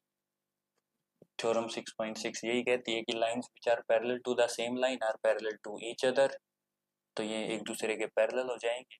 फिर क्यू एक्स एम और X M B, Q X M और एक्स एम बी, ये यहीं देख लें, क्यू एक्स एम और एक्स एम बी, इन दोनों का सम 180 डिग्री। दूसरी प्रॉपर्टी यूज करके एग्जाम्पल को सोल्व कर सकते हो आप। एक तरीका तो मैंने आपको बता दिया किस तरीके से सोल्व किया, अल्टरनेट एंगल्स वाला। अब यहाँ पे कौन सी प्रॉपर्टी यूज कर रहे हैं ये, कि interior angles on the same side of the transversal, transversal के सेम साइड, एक ये एंगल है और एक ये, इन दोनों का सम कितना होगा 180 डिग्री। ठीक है, ये पढ़ा था हमने कि same side of the transversal है तो सम ऑफ इंटीरियर एंगल्स 180 डिग्री। तो इनमें से आप कोई भी प्रॉपर्टी का यूज करके आप सोल्व कर सकते हैं सम को। मैंने आपको सोल्व करके दिखाया अल्टरनेट इंटीरियर एंगल्स का यूज करके, एग्जाम्पल में सोल्व करके दिखाया कि same side of the transversal sum of interior angles 180 degree. ठीक है, तो ये सेम साइड ऑफ ट्रांसवर्सल है तो इन दोनों एंगल्स का सम कितना हो जाएगा 180 डिग्री। तो X M B plus Q X M 180, तो यहाँ से वैल्यू आ जाएगी इसकी 45 डिग्री एक्स एम बी की, एक्स एम बी ये आ गया 45 डिग्री। ठीक है, फिर B M Y R, B M Y यानी कि ये एंगल और ये एंगल अल्टरनेट है, तो ये कितने का हो गया 40 का। फिर दोनों को ऐड कर दिया 40 प्लस 45 85। तो इसने दोनों चीजें यूज कर दी, एक तो इंटीरियर एंगल्स वाली प्रॉपर्टी की sum of the interior angles on the same side of the transversal 180 degree और एक अल्टरनेट एंगल्स आर इक्वल। ठीक है, तो फिर ये कंप्लीट एंगल निकाल दिया 45 प्लस 40 85। तो किसी भी तरीके से निकाल सकते हो। अब इस क्वेश्चन में देखें, if a transversal intersects two lines such that the bisectors of a pair of corresponding angles are parallel, then prove that the two lines are parallel। तो ये क्या कह रहा है कि अगर एक ट्रांसवर्सल इंटरसेक्ट कर रही है दो लाइंस को, एक ट्रांसवर्सल इंटरसेक्ट कर रही है दो लाइंस को, यहाँ पे दो लाइंस हैं, एक पी क्यू है। ठीक है, यहाँ पे फिगर गिवन नहीं है, ये आपको बनानी पड़ेगी। इसने सिर्फ ये स्टेटमेंट दी है कि अगर एक ट्रांसवर्सल इंटरसेक्ट कर रही है दो लाइंस को, सबसे पहले आप दो लाइंस लेंगे, एक लाइन ली पी क्यू एक लाइन ली आर एस, कि अगर दो लाइंस को इंटरसेक्ट कर रही है ट्रांसवर्सल, ट्रांसवर्सल लिया आपने ए डी। ठीक है, such that the bisectors of a pair of corresponding angles. अब यहाँ पे कोरस्पोंडिंग एंगल्स का कोई भी एक पेयर ले सकते हैं, तो एक ये पेयर लिया है ये वाले, तो ये वाले कोरस्पोंडिंग एंगल्स है। तो ये कह रहा है कि bisectors of a pair of corresponding angles, कि वो जो पेयर लिया है आपने कोरस्पोंडिंग एंगल्स का, उनके बाइसेक्टर्स ड्रॉ करो। ये इनको बाइसेक्ट करने वाले ये दो ड्रॉ कर दिए। ठीक है, ये पैरेलल हैं एक दूसरे के। तो ये पैरेलल बता दिए इसने कि ये और ये पैरेलल हैं एक दूसरे के, ये जो बाइसेक्टर्स आपने ड्रॉ किए हैं ये। Prove that the two lines are parallel, आपको प्रूव करना है कि पी क्यू पैरेलल है आर एस की, ये जो आपने दो लाइन दी ये पैरेलल है एक दूसरे के, ये प्रूव करना है आपको। ठीक है, तो ये फिगर बन गई, स्टेटमेंट आ गई आपको समझ में। बाइसेक्टर है तो ये एंगल इसके इक्वल होगा, ये एंगल इसके इक्वल होगा, और ये लाइन उसने पैरेलल दे दी है, ये जो बाइसेक्टर्स आपने ड्रॉ किए हैं ये पैरेलल है। प्रूव करना है कि आप ये जो पी क्यू और आर एस है ये इक्वल है। ठीक है, स्टेटमेंट आएगी समझ में। अब आ जाओ, अब देखो टू लाइंस को पैरेलल शो करना है, तो रिमेंबर करो कि टू लाइंस पैरेलल कब होंगी, कब होंगी, जब इनमें से कोई भी एक कंडीशन सेटिस्फाई होंगी, इनमें से। ठीक है, वर्टिकली अपोजिट को छोड़ के इनमें से कोई भी प्रॉपर्टी जो है आप यूज कर सकते हो, तभी तो क्या होंगी दो लाइन से पैरेलल। तो देखो भाई यहाँ पे कौन सी प्रॉपर्टी आप शो कर सकते हो, कोरस्पॉन्डिंग एंगल्स का जिक्र है, तो कोरस्पॉन्डिंग एंगल से रिलेटेड देखो कोई प्रॉपर्टी है आपके पास, ये रही। अगर कोरस्पॉन्डिंग एंगल्स इक्वल हैं तो उसका मतलब लाइंस पैरेलल हैं। तो अगर मैं यहाँ पे जो ये दो कोरस्पॉन्डिंग एंगल्स का पेयर हमने यूज किया, अगर मैं इन एंगल्स को इक्वल शो कर दूं तो इसका मतलब ये लाइंस पैरेलल हो जाएंगी। ये इसमें क्वेश्चन में करना है हमें। तो देखें भाई इनको कैसे इक्वल प्रूव किया जा सकता है दोनों एंगल्स को। तो सबसे पहले तो जो हमने फिगर बनाई है उसको एक्सप्लेन किया कि एक ट्रांसवर्सल एडी इंटरसेक्ट कर रही है दो पैरेलल लाइंस पी क्यू और आर एस को, और कहाँ कहाँ इंटरसेक्ट कर रही है, पॉइंट बी पे और पॉइंट सी पे। रे बीई बाइसेक्टर है एंगल ए बी क्यू का, और रे जो सी जी है वो बाइसेक्टर है एंगल पी सी एस का। ठीक है, बीई पैरेलल है, बीई पैरेलल है सी जी के, ये चीज गिवन है। ठीक है, प्रूव करना है कि पी क्यू पैरेलल है आर एस के। अब देखो जो एंगल ए बी ई है, ए बी ई, वो ये वाला जो एंगल है ये कंप्लीट एंगल का हाफ है ए बी क्यू का। ठीक है भाई, ये लिख दिया हमने।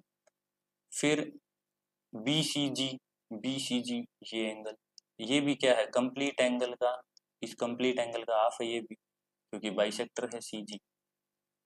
तो दोनों एंगल्स की वैल्यू निकाल ली।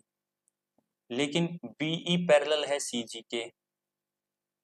अब देखो इसने कितने अच्छे से एक्सप्लेन किया कि भाई ये एंगल आप निकाल लो, ये कंप्लीट का हाफ है, ये एंगल निकाल लो, ये भी कंप्लीट का हाफ है। ठीक है, फिर इसने यूज किया कि ये लाइन तो पैरेलल है ना, और हमने ये हाफ एंगल निकाल लिया, और ये हाफ एंगल इस पूरे एंगल का हाफ है, और ये इस पूरे एंगल का हाफ है। ठीक है, लेकिन ये लाइंस पैरेलल हैं, ये लाइंस पैरेलल हैं तो ये एंगल इसके इक्वल होगा। भाई दो लाइंस पैरेलल गिवन थी, दो लाइंस अगर पैरेलल हैं तो उनके ये कोरस्पॉन्डिंग एंगल्स इक्वल होंगे या नहीं होंगे।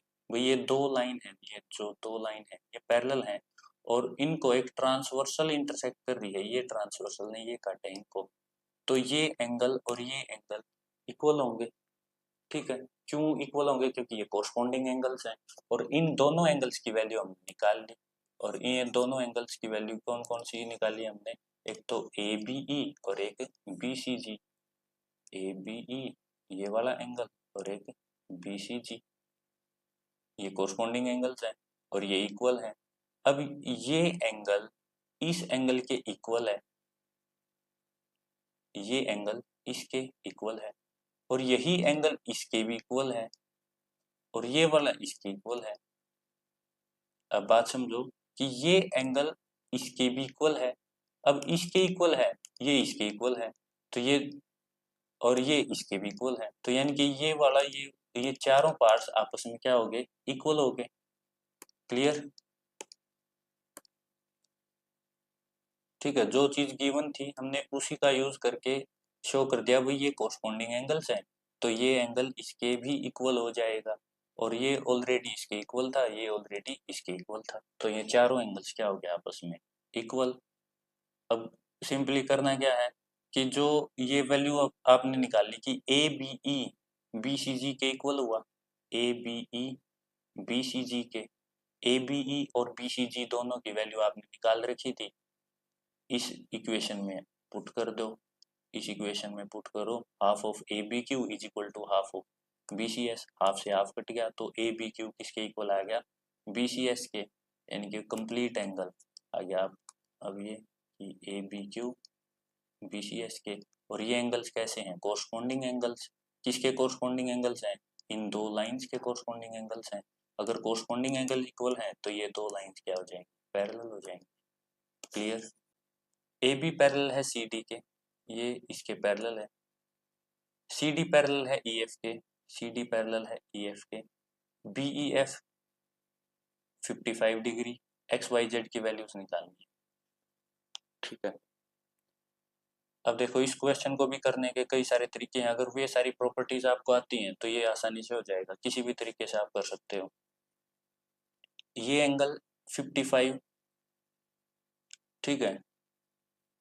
अब देखो इसको, देखो कई सारे तरीके से कैसे कर सकते हैं। सबसे पहले तो ये देखो, अगर मैं कहूँ इन दो लाइंस को अगर हम यूज करते हैं, ये पैरेलल गिवन है, ये पैरेलल हैं और ये एक ट्रांसवर्सल है, ठीक है। तो ये एंगल और ये एंगल कैसे होंगे, corresponding angle. That means angle x is equal to Y, ये चीज क्लियर होगी, x is equal to Y, यानी कि एक की वैल्यू निकाल लो दूसरे की अपने आप आ जाएगी। ठीक है, ये बात आ गई समझ। फिर अब देखो कि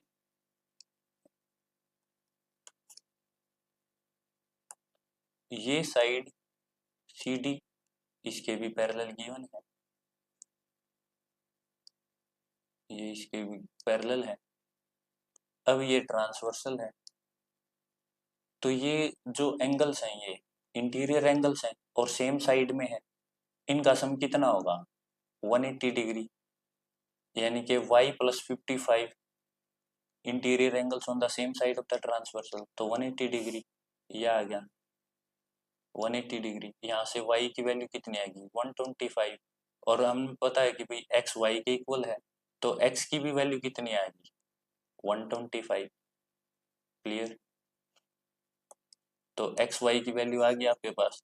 फिर उसके बाद जेड की वैल्यू निकालनी है, जेड की। अब देखो ये दो लाइंस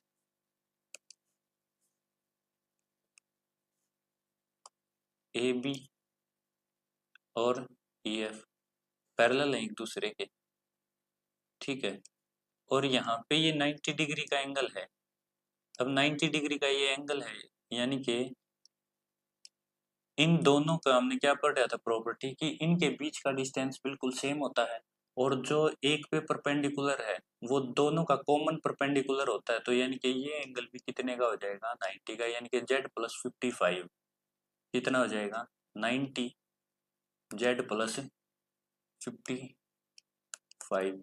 क्यों हो जाएगा 90, क्योंकि जब भी आपके पास दो पैरेलल लाइंस अगर हैं उनके बीच अगर एक लाइन पे आप परपेंडिकुलर ड्रॉ करते हो तो वो कॉमन परपेंडिकुलर होगा दूसरी लाइन का भी, ठीक है।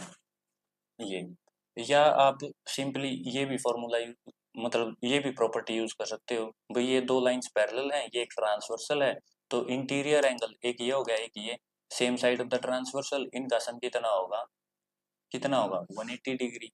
तो यानी कि ये तो 90 है और ये कंप्लीट एंगल कितना है जेड प्लस 55, इन तीनों का सम कितना है 180। यहाँ से भी वैल्यू आ जाएगी। या आप बता सकते हो कि दो लाइंस अगर पैरेलल हैं तो उनके बीच एक कॉमन परपेंडिकुलर होता है, परपेंडिकुलर का कैसे पता चला, ये 90 डिग्री का एंगल है, तो ये यहाँ पे भी 90 बना रहा है, ये इस पे परपेंडिकुलर है तो इस लाइन पे भी परपेंडिकुलर होगा, तो यानी कि जेड प्लस 55 भी कितना होगा 90, तो जेड कितना हो जाएगा 90 माइनस 55, कितना हो गया ये 35, ठीक है। और तीसरा तरीका ये क्या है, एक्सटीरियर एंगल, ठीक है। और ये क्या बन रहा है, एक ए बी, अगर ई की बात करूं, एक राइट एंगल ट्राइंगल बन रहा है और ये इस ट्राइंगल का एक्सटीरियर एंगल है। द एक्सटीरियर एंगल प्रॉपर्टी क्या कहती है ट्राइंगल की? The exterior angle of a triangle is equal to the sum of its two opposite non adjacent interior angles. दो एडजेसेंट इंटीरियर एंगल्स जो अपोजिट में है उनके इक्वल होता है। कैसे? मान लो कोई भी आपके पास अगर ट्राइंगल है, ठीक है,